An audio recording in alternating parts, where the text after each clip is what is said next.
Good afternoon, everyone. Thank you for joining in on our CLE on non-disclosures. My name is Kristen Salas. I am one of the mentor attorneys at the Dallas Volunteer Attorney Program. For those of you that are not familiar with the DVAP, as we call it for short, we are a joint project with Legal Aid of Northwest Texas and the Dallas Bar. And our main goal is to provide low-income Dallas residents with private pro bono attorneys that will work their civil cases from start to finish. We take a wide variety of cases, but one of our very common types of cases that we take are expunsions and non-disclosures. And it is our only delving into the criminal world at DVAT. We're actually prohibited from taking pending criminal cases. But because these are civil cases in a criminal court, we can take them. And the reason we do is because having a assault or a charge on your record that was dismissed or something that can come off is actually a barrier to employment and getting housing for folks. So we are very committed to help folks clear up their criminal record if at all possible. So today we have two assistant district attorneys to talk to you today. Our first presenter is Felicia Kearney. She is the chief of the Community Prosecution Unit. She started at the DA's office in 2011. She's worked in the Family Violence Unit and the Animal Cruelty Unit. In 2015, she became the chief of the Animal Cruelty Unit, and she worked with community members to start the North Texas Link Coalition, which is an organization dedicated to educating the community about the links between animal cruelty and domestic violence, child abuse, and elder abuse. In 2017, the DA launched satellite offices to make the prosecutors more accessible to the community. Now, Ms. Kearney manages all 12 of those satellite offices. And if she didn't have enough on her plate already, just this summer in 2020, the DA started a non-disclosure unit, which if you've done expunctions and non-disclosures in Dallas County at all, you're aware that the DA has had an expunction unit for years and years and years that has worked out wonderfully. So you don't have to worry about figuring out which prosecutor is in which court to get your expunction pushed through. Now we have the same thing for non-disclosures, which I personally am very excited about. And Ms. Kearney is heading up that unit as well. Also speaking is Scott Wells.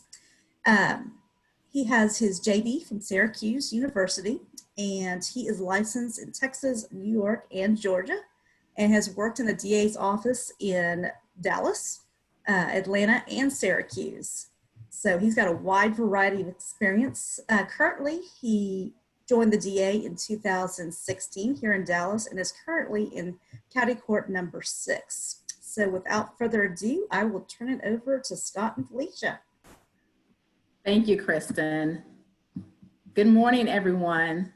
Well, good afternoon. I'm sorry. Good afternoon. Again, my name is Felicia Kearney, and I am with the Dallas County District Attorney's Office, and myself and Scott Wells will be presenting to you non-disclosures. And so we're very excited about our presentation. And so let's get started.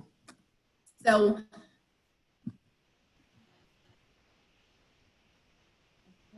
okay, there we go. So what is our objective this afternoon? So our objective is for us to develop a basic understanding of the rules and guidelines that govern non-disclosures for felony and misdemeanor cases, as well as for you all to understand how to properly file felony and misdemeanor non-disclosures. So what is an order of non-disclosure?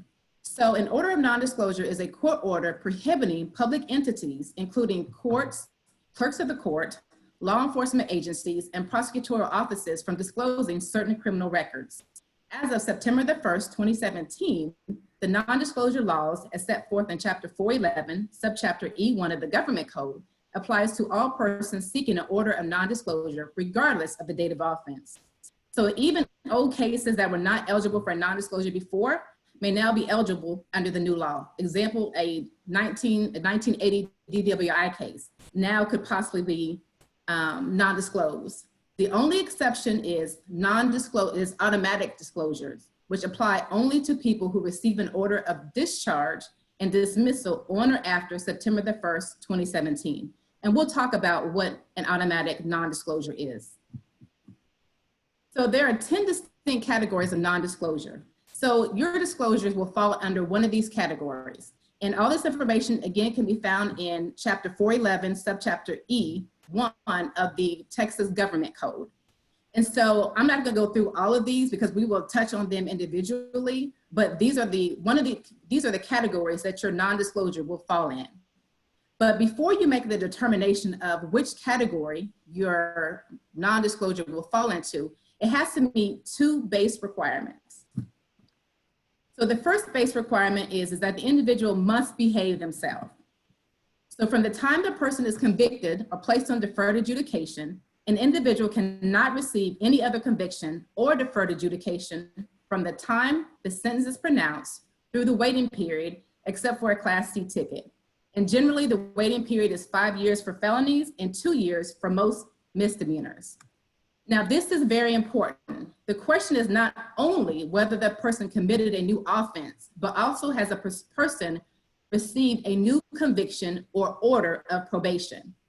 So if following the conviction or order of probation and within the waiting period, a person is convicted or placed on probation for an offense committed before that conviction or order of probation, they will be ineligible for an order of non-disclosure, even though they did not commit any new offenses. And so we have some hypotheticals and some stories to kind of help us prove our points. I'm going to turn it over to my Vanna. I'm Pat Sajak, Scott Wells. I'm sorry, Scott. Okay, we're not there yet, guys. I'm so sorry.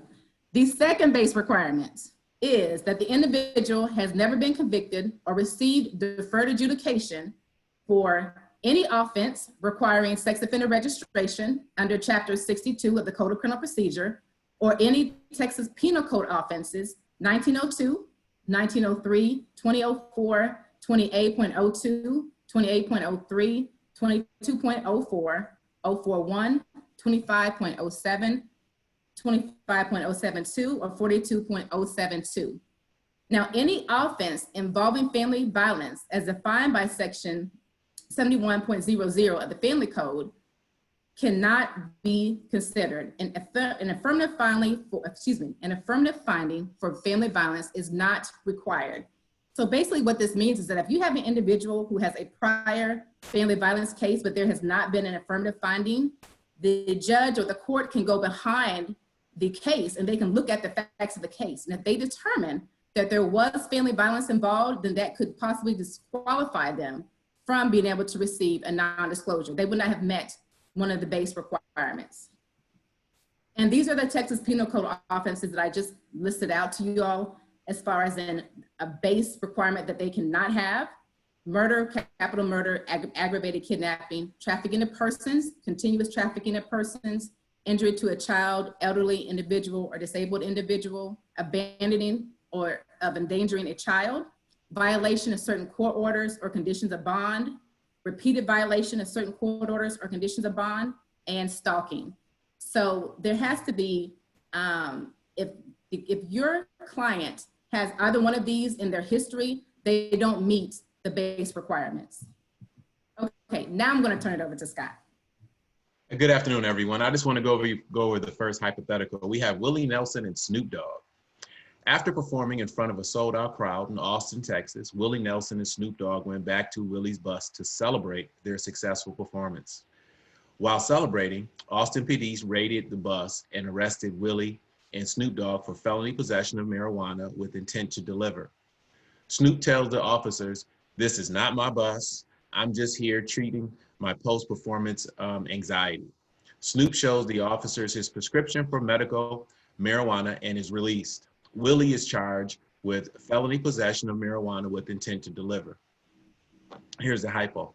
On June 10th, 2010, Willie pleads guilty to the charge of felony possession of marijuana and receives 3 years probation. On July 5th, 2011, he pleads to the charge of felony possession of marijuana that is committed back in 2007. Is Willie's 2010 felony possession of marijuana eligible for non-disclosure? And as you guys are aware, when we have probation, we mean deferred adjudication in this hypothetical. So he got 3 years deferred. Next slide. No. Willie was convicted of felony possession of marijuana while on probation for felony possession of marijuana. Therefore, the June 10th felony possession of marijuana is not eligible for a non-disclosure. So I think one takeaway, and it's very important, is that if an individual has a pending case, that both of those cases really need to be resolved, because situations like this may arise which could prevent them from getting a non-disclosure. Okay, automatic disclosures. So this pertains to an individual who is placed on deferred for misdemeanors other than the penal code chapters that are listed. And we're going to go through those offenses. They're considered to be restricted misdemeanors. There has to be no affirmative finding that the individual is not eligible. And oftentimes a judge will make that affirmative finding at the time of the plea. There can be no prior convictions or deferred ever for any offense other than a traffic offense that is punishable by fine only.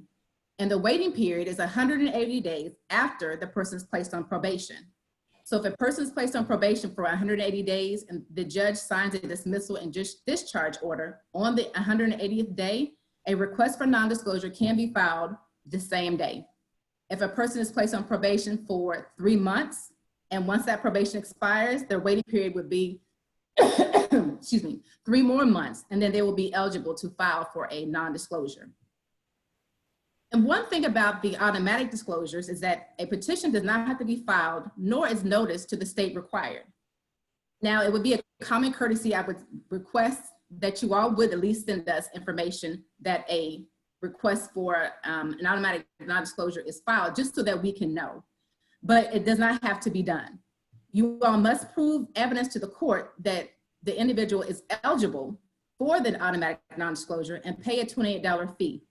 And eligibility can be shown in a request for non-disclosure letter. So basically, a person can create a letter, and in that letter, just to make sure you have pertinent and identifying information as far as in the name, date of birth, the offense, when they're arrested, how long they're placed on probation. All this could be done really in a letter format. And then this could be filed with the court and you pay the $20 fee.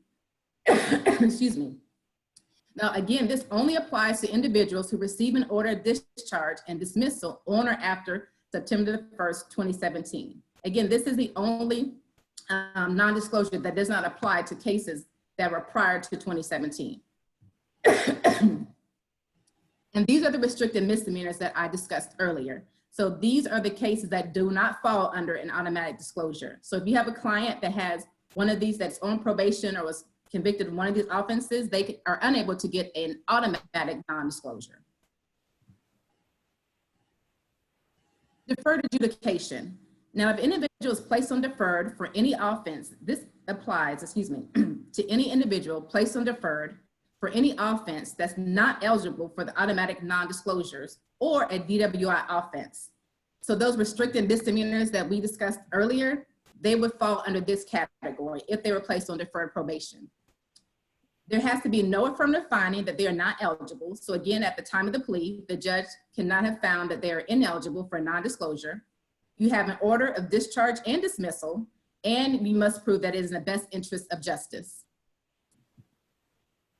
The waiting period for this non-disclosure, once the discharge and dismissal order is issued, is 5 years for all felonies, 2 years for the misdemeanors under the penal code chapters that we listed, basically the restricted misdemeanors, or immediately for all other misdemeanors. Scott? We have another example for you, Mr. Freddy Krueger.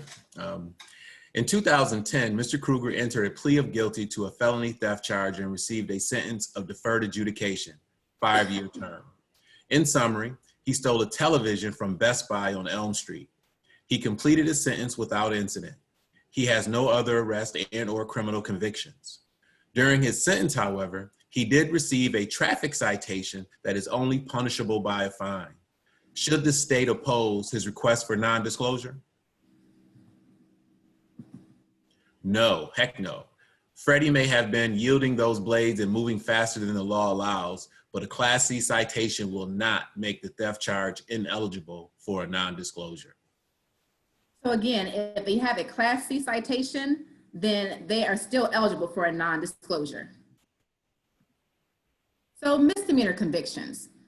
So this applies to individuals who are convicted for any misdemeanor other than one under the Alcohol Beverage Code, excuse me, or under the Penal Code offenses of 49.04, 49.05, 49.06, 065, and 71.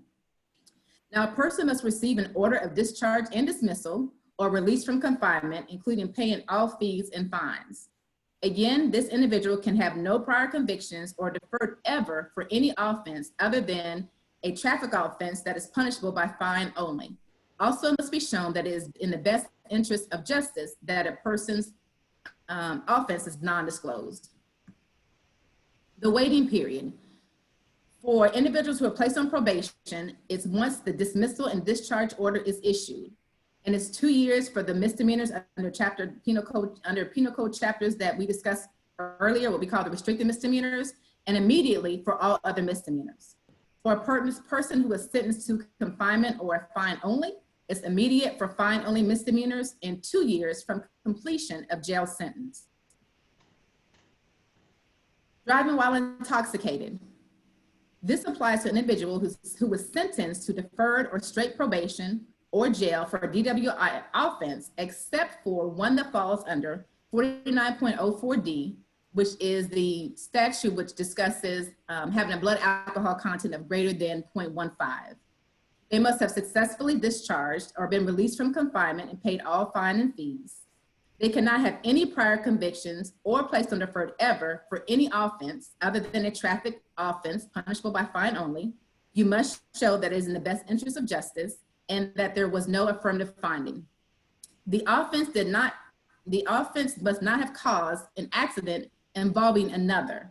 Now, this does not mean resulting in an accident where, let's say, for example, someone's driving intoxicated and they slam into another driver. This can even include if Scott and I are driving in the car and he's injured as a result of me driving and drinking, then I could possibly not qualify because Scott is an individual who was involved in the accident. The waiting period. For an individual placed on deferred probation, is once the dismissal and discharge order has been issued, it's 2 years. And for a person who is placed on straight probation, once the dismissal and discharge is ordered and issued, it's 2 years if the individual was ordered an ignition interlock device for more than 180 days as a condition of probation. And if they had confinement with ignition interlock, it's 3 years if the individual complied with condition of sentence requiring an ignition interlock device for at least 180 days.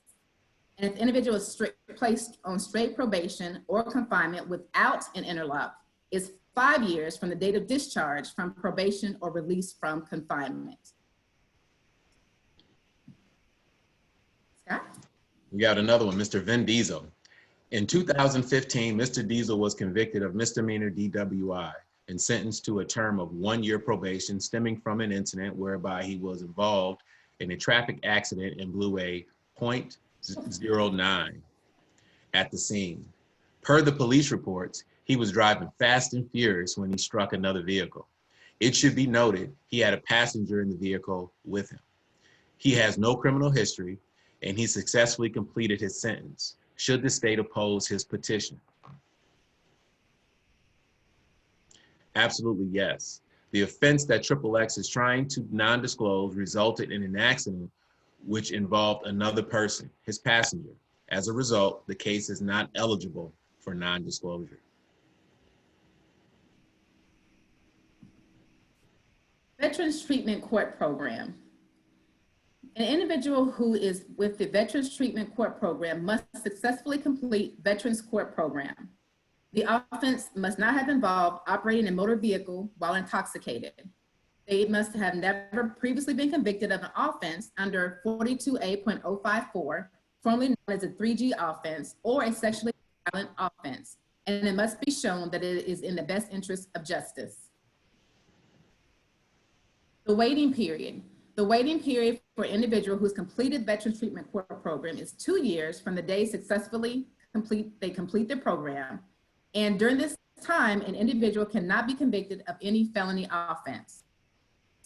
Note that the court or the ADA can look behind the title of the offense to see what was actually happening.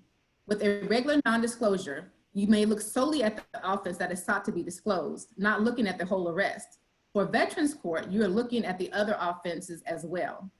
So if you have an individual who's arrested for UCW or PCOS and they were driving while intoxicated at the time, they can be ineligible. They will be ineligible for a non-disclosure with the Veterans Treatment Court program.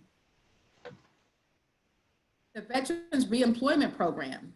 They must have completed a Veterans Reemployment Program, which is described under subchapter H142A of the Code of Criminal Procedure, and they must have successfully completed all conditions of probation, straight or deferred.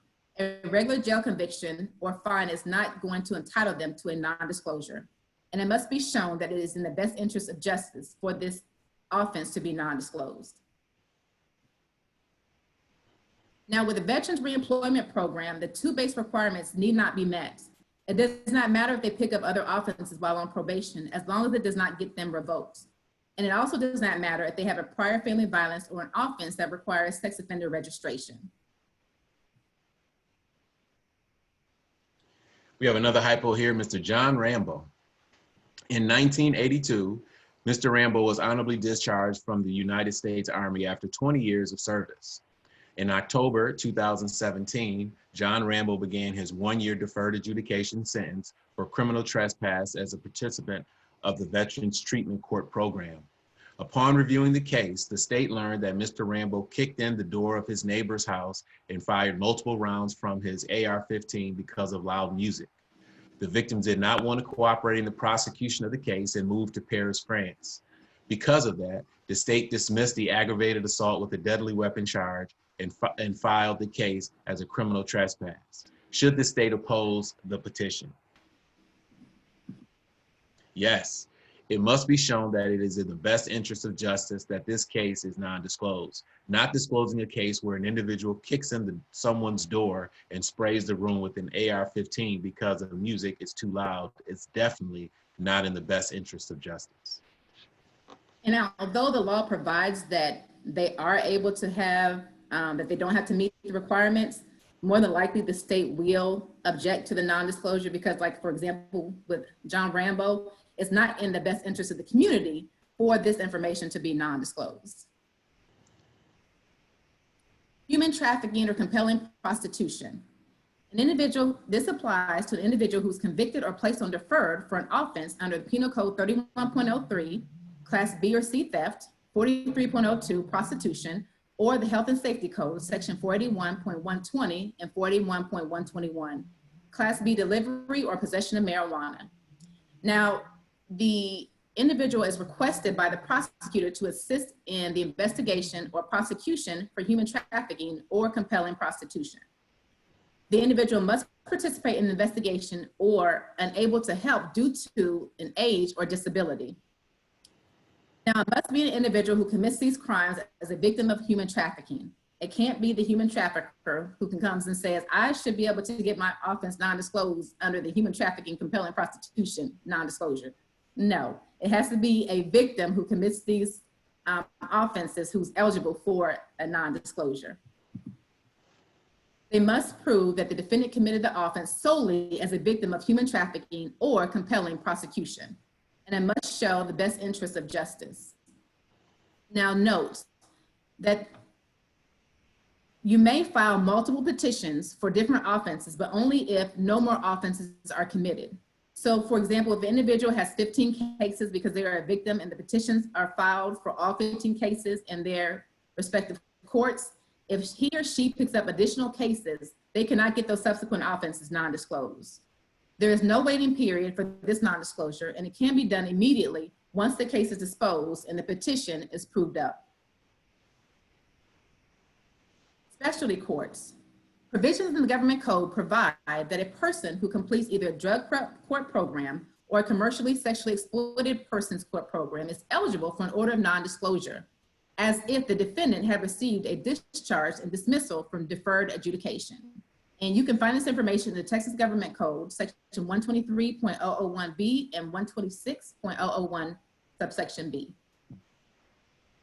Commercially sexually exploited persons court program, you must provide notice to the state and a hearing on whether the defendant is otherwise entitled to the petition, including whether the required time has elapsed and whether issuance of the order is in the best interest of justice. For drug courts, it must be notice to the state and a hearing on whether the defendant is otherwise entitled to the petition and whether issuance of the order is in the best interest of justice. Before September the 1st, 2013, for all offenses committed prior to then, one of the requirements were you never could have been previously convicted of any felony, and you weren't convicted of any other felony during the 2 years following the participant's successful completion of the program. For offenses committed on or after September the 1st, 2013, and that apply now, never have been previously convicted of a 3G offense, which is an offense listed in Article 42A.054, or a sexually violent offense, and never convicted of any felony during the 2 years following the successful completion of the program. Now, the government code provides that one is not eligible to petition if entry into the program arose as a result of the conviction for an offense involving the operation of a motor vehicle while intoxicated. Scott? We have another hypo for you, Ms. Harley Quinn. In 2010, Ms. Quinn was placed on deferred adjudication for a 3-year term for possession of methamphetamines. During her sentence, however, she was arrested and convicted of criminal mischief. The criminal mischief case stems from damage to 10 cars, a public bus, and a building. Should the state oppose her petition for non-disclosure of the drug charge? Yes, Ms. Quinn was arrested and convicted of criminal mischief while on probation for possession of methamphetamines. Okay, now we're going to talk about filing of the petition. You must file a petition with the clerk of the court that sentenced the defendant or placed the defendant on community supervision. The statute does not require any specific information, but you want to make sure that you include enough information to identify the records. That is their name, date of birth, arrest date, race, date of discharge, offense, etc. All information that you can provide will be very helpful. The clerk will forward the petition to the judge, and either the judge or the clerk will forward a copy of the petition to the prosecutor. In addition to filing the petition, you can also file the petition, you can also send a petition, to the non-disclosure unit, and the email address is da_nondisclosure@dallascounty.org. The state has 45 days to request a hearing once it receives notice of the petition. At the hearing, 3 things must occur. The defendant must show that he is entitled to file the petition, the issuance of the order is in the best interest of justice, and the court must make both findings before the order can be issued. The effect of a non-disclosure. Within 30 days of receiving notice from DPS, agencies must seal the records. Agencies may not release information except to the petitioner, other criminal agencies for criminal justice purposes, and the list of exempt agencies. Now, it's important to know that the petitioner cannot waive non-disclosure. So for example, if the petitioner wanted to join the military and let's say they called me and they said, well, hey, I want you to give my information to my recruiter. I know that is non-disclosed, but I want to give him the information. I'm unable to do that. The petitioner is the only individual who I'm able to give this information to, and then he in turn can give it to his recruiter. Once an order of non-disclosure is issued, the person whose record was sealed is not required in any application for employment, information, or licensing to state that the person has been the subject of any criminal proceeding related to the information that is the subject of the order. But both the court and criminal justice agencies may disclose sealed information. And this is a non-disclosure eligibility flow chart that is the compliments of Scott Wells. And we can get a copy of that to you all if you would like, which I'm sure you probably do. So I'll make sure to get that to Kristen or Maricela for her to distribute to you all. And this is a list of resources, and a huge thanks to Scott Wells, who was presenting today with me, and Andrea Westerfield, who is the Ellis County District Attorney's Office Appellate District Attorney, Assistant District Attorney, and she is the author of the TDCAA Expunction and Non-Disclosure Manual. And that's it. Thank you all. So if you all have any questions, we will definitely be happy to answer them. Oh, I do have one other thing I wanted to say. I'm sorry. When you file a petition, if the individual, let's say, for example, they were charged with burg of a hab, and let's say that case was dismissed, and then they were charged with theft. When you file a petition for non-disclosure, make sure that you include that information in your petition of non-disclosure. So you would put burg of a hab, and then also put in the theft information. So then that way, that non-disclosure covers both of those offenses.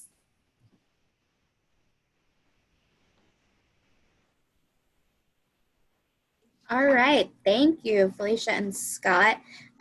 We do have some questions coming in. Let's see.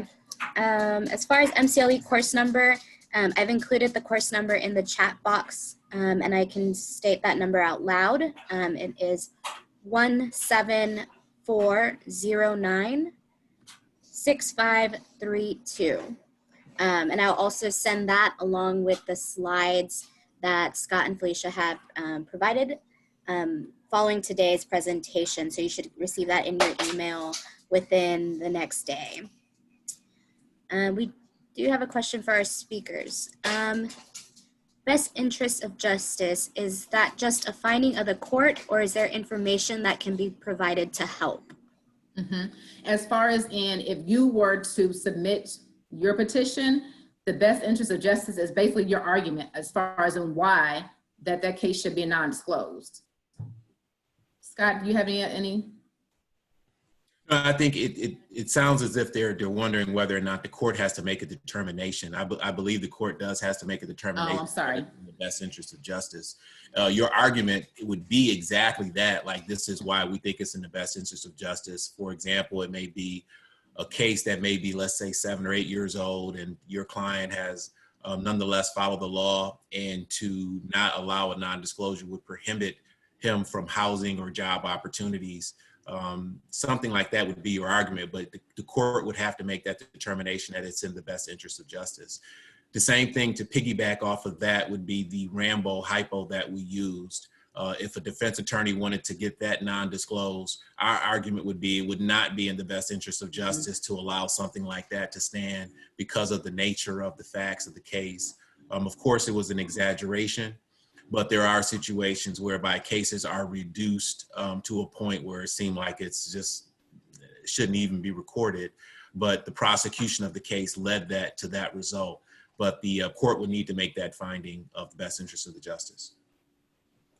Okay, next question. Is burden on petitioner to show best interest of justice? Is there any presumption? No, the burden is on the petitioner that it is in the best interest of justice. Okay. Next question. Is there any hope for clients that don't qualify for non-disclosure as far as housing and employment opportunities are concerned? I think that's outside the scope of our presentation. We really can't, speak to what other remedies they may have. We don't want to get off the rails with that.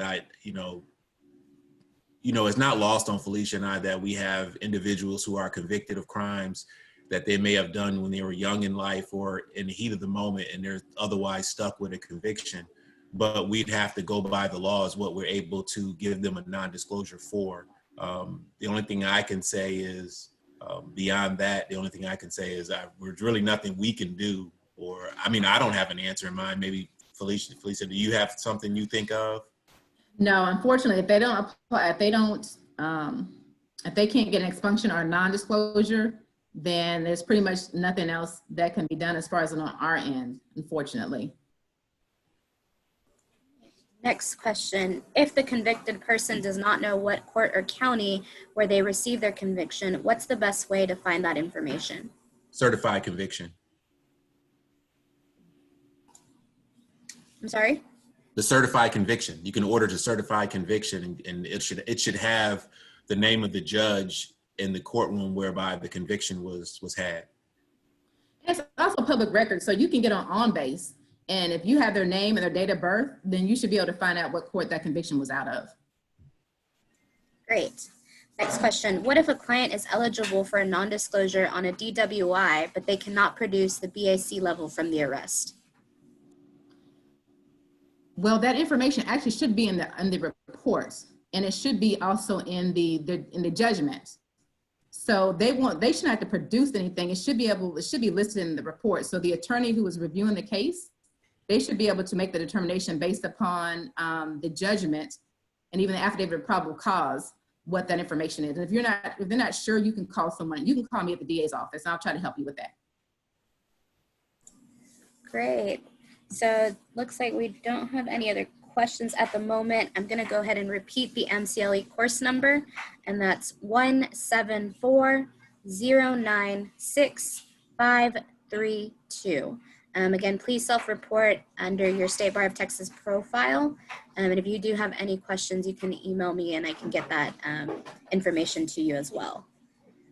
Let's see, it looks like we don't have any additional questions at the moment. Do you have any additional information, Scott or Felicia, as we close up today's session?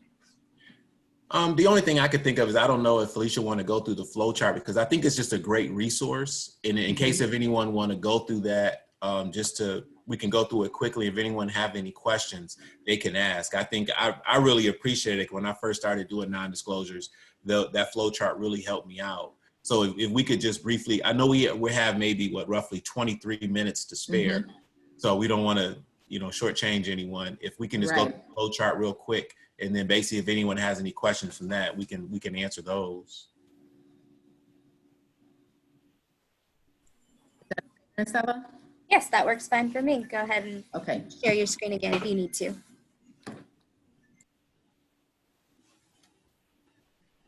Okay.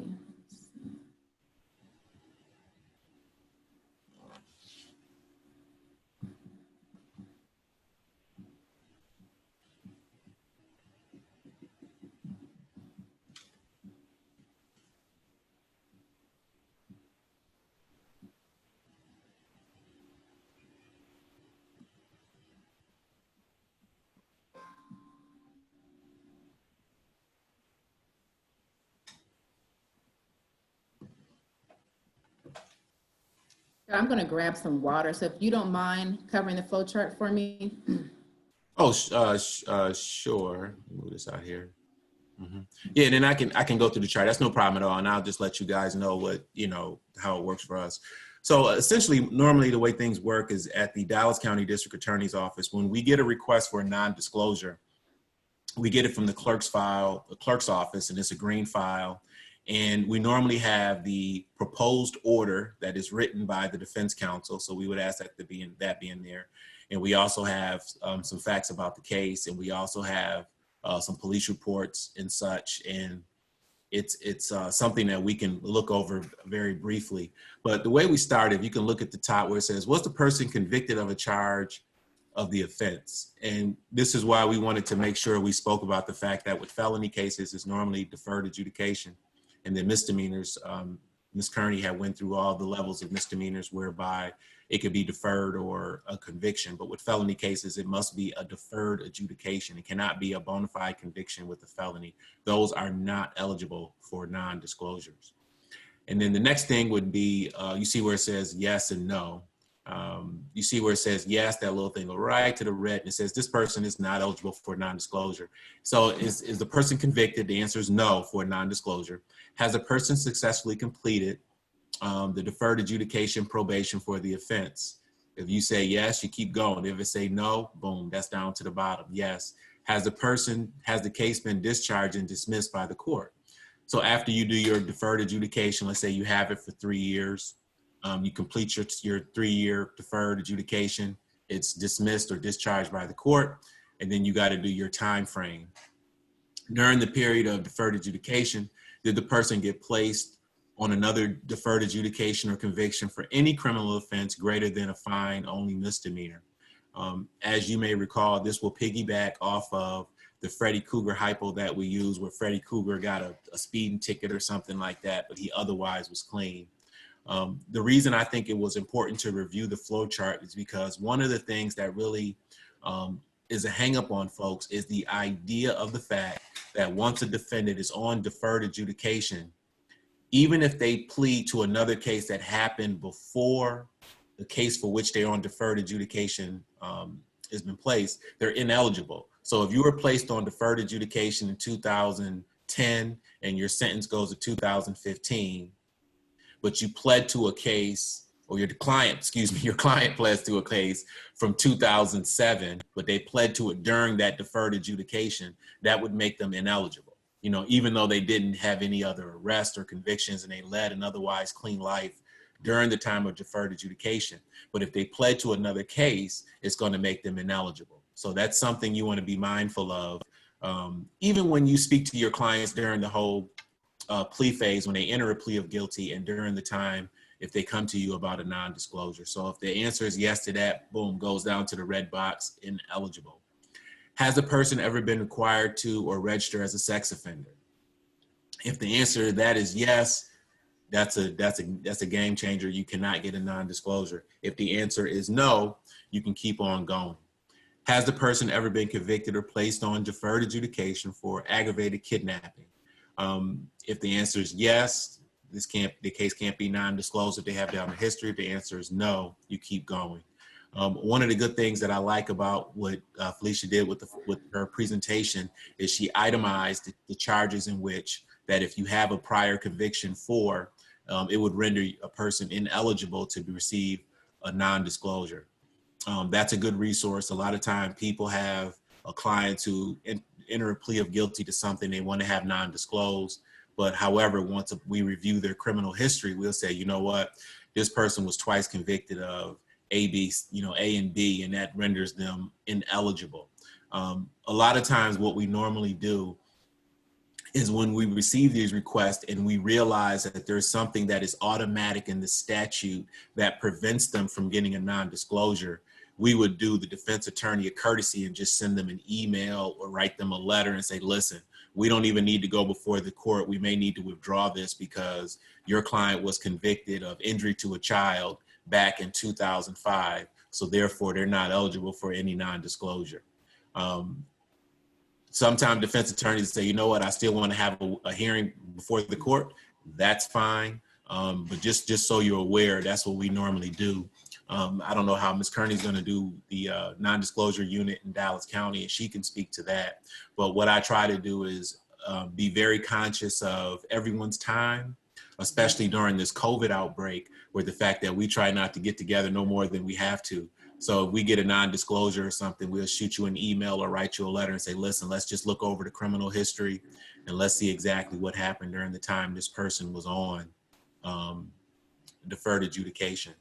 The flow chart also is important because what it brings about is another issue we want to cover, which is about the hearings and burden of proofs and all that other stuff. Either side can request a hearing, and if you request a hearing, it's normally your burden. As far as my review of the statute and all of the non-disclosure information, I didn't see anything which would more or less direct how a hearing should be had. But if you're requesting the hearing, is your burden, so you go first. That would be on either side. So someone made a request about the best interest of justice. Let's just piggyback again off the Rambo hypothetical. For example, if someone said, you know what, this John Rambo served the United States Army for 20 years. This man has given his life to this country. And based on whatever happened at some residence with an AR-15, we think that the 20-year service should trump whatever happened in this case. So if a person say, you know what, we want a hearing, we may say, you know what, we don't think he should be given the non-disclosure, but let's go ahead and have the hearing. So the best interest of justice argument would be, is like, listen, this guy served in the military. He want to qualify for public housing because he's not making that much money, because he's unable to get a job because of post-traumatic stress syndrome and yada, yada, yada. And this conviction prevents him from getting that housing.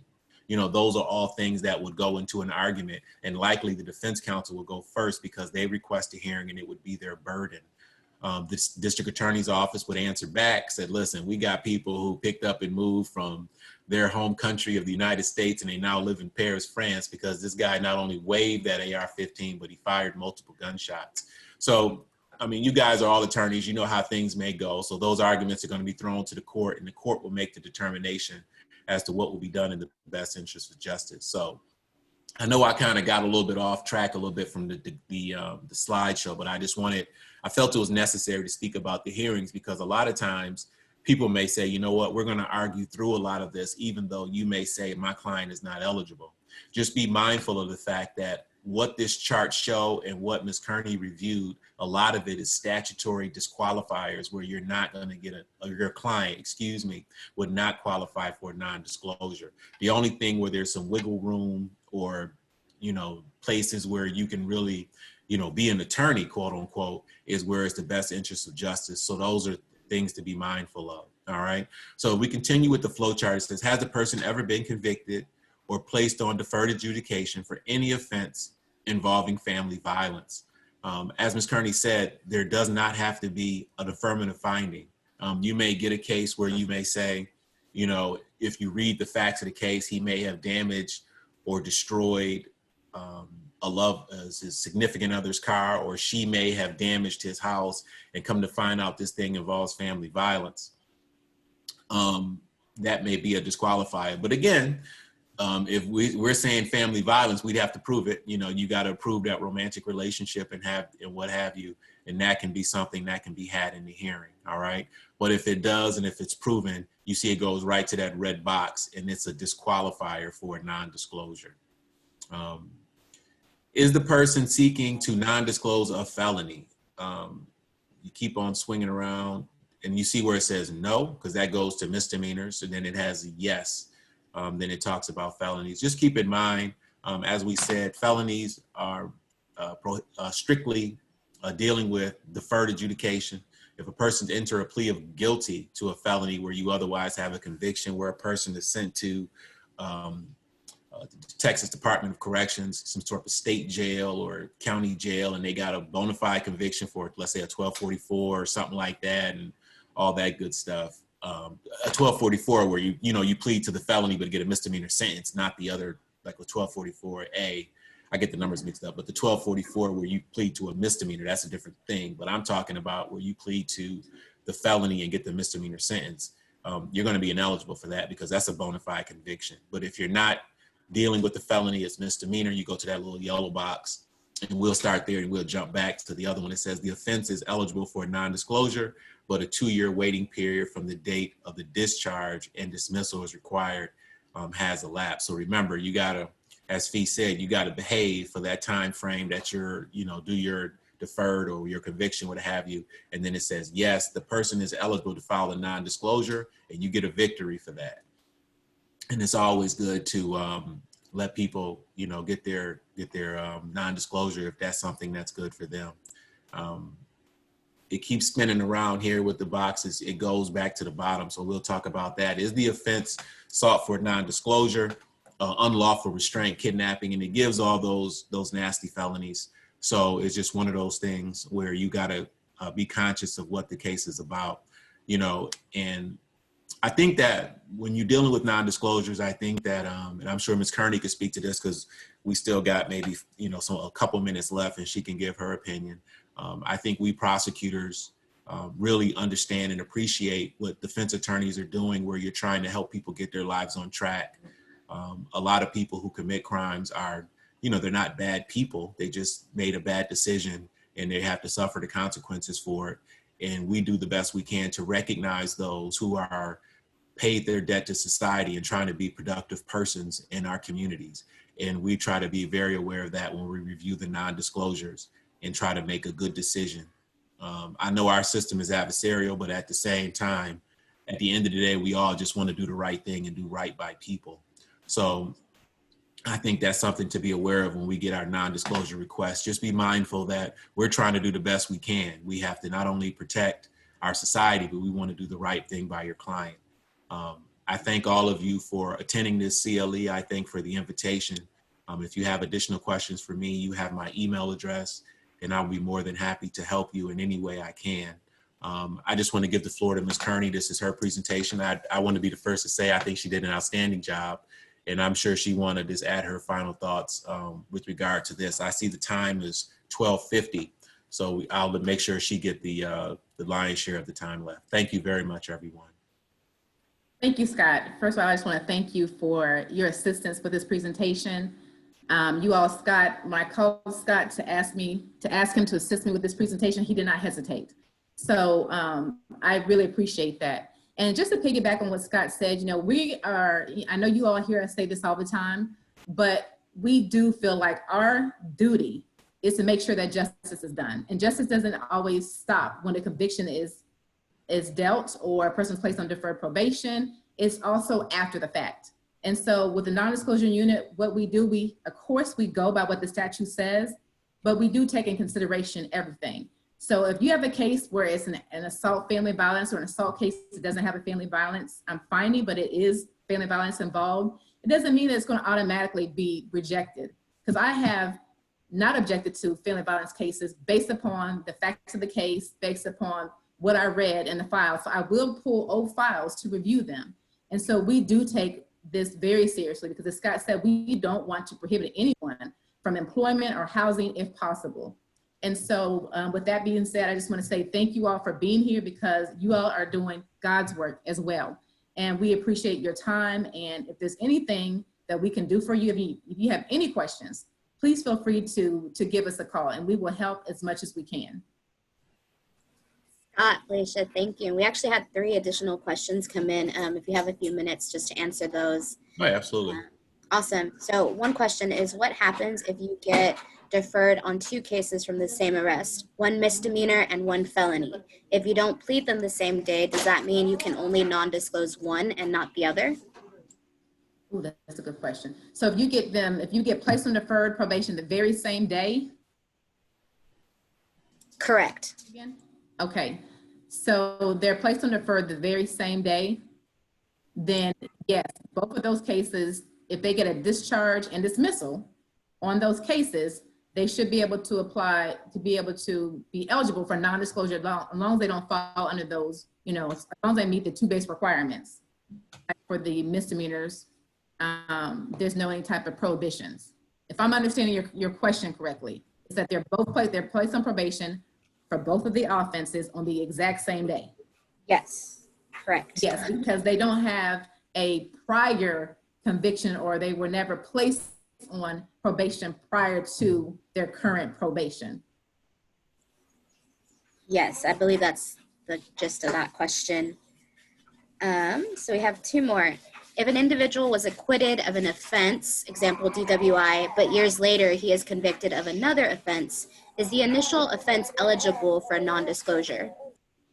Well, an acquittal is the best thing you can get, right? I think anybody wants an acquittal. So if he gets acquitted of it, there's nothing we can do with it. It's not even in our consideration because if the jury is spoken, I mean, it is, you know, it's just non-existent, right? Mm-hmm. And if he gets a not guilty, then he can get a non-disclosure. Is it what, free within 30 days? I would have to check, but I mean, I believe if you get a not guilty on, like if you go to trial and you get a not guilty, then if you file it for a non-disclosure within 30 days, that non-disclosure is free. And I'll double check on that, but I'm pretty sure that's the situation. All right, that is the end of our questions. Again, thank you, Scott and Felicia, for joining us this afternoon. And thank you, everyone, for participating. I will follow up via email with the course number as well as a copy of today's presentation. Again, thank you very much and everyone have a great rest of your day. Thank you. Thank you.